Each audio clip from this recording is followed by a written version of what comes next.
સન 1914માં Europe શાંત અને સમૃદ્ધ દેખાતો હતો. લોકો પોતાના રોજિંદા જીવનમાં વ્યસ્ત હતા. પરંતુ આ શાંતિના પડદા પાછળ એક ભયાનક યુદ્ધની શરૂઆત થવાની હતી. પ્રથમ વિશ્વયુદ્ધના મુખ્ય કારણો હતા લશ્કરીકરણ, ગઠબંધનો, સામ્રાજ્યવાદ અને રાષ્ટ્રવાદ.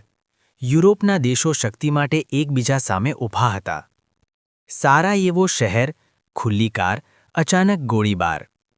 28 જૂન 1914ના રોજ ઓસ્ટ્રિયા હંગેરીના રાજકુમાર આર્ચડ્યુક ફ્રાન્સ ફર્ડિનાન્ડની સારાયેવોમાં હત્યા થઈ.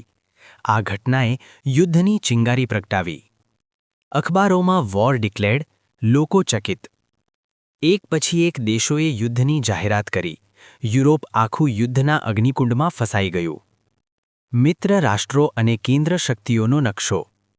યુદ્ધમાં બે મુખ્ય પક્ષો બન્યા, મિત્ર રાષ્ટ્રો અને કેન્દ્ર શક્તિઓ. આ ગઠબંધનોને કારણે યુદ્ધ વધુ વ્યાપક બન્યું. હજારો યુવાનો દેશ માટે લડવા નીકળ્યા. પરિવારજનોની આંખોમાં આંસુ અને હૃદયમાં દેશભક્તિ હતી.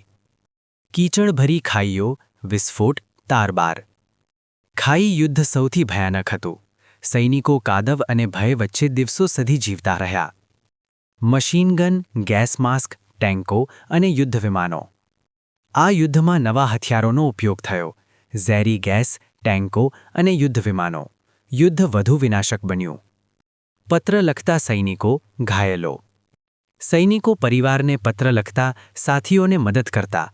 યુદ્ધમાં માનવતા હજુ જીવંત હતી. અમેરિકન સૈનિકો, જહાજો. 1917માં અમેરિકા યુદ્ધમાં જોડાયું. આ પગલાંએ યુદ્ધનું વલણ બદલી નાખ્યું. યુદ્ધનો અંત 1918. શાંતિ, લોકો ઉજવણી કરે છે. 1918માં યુદ્ધનો અંત આવ્યો.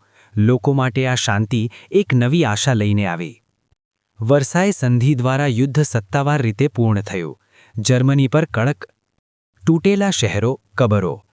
યુદ્ધે કરોડો લોકોના જીવ લીધા અને શહેરોને ખંડેર બનાવી દીધા.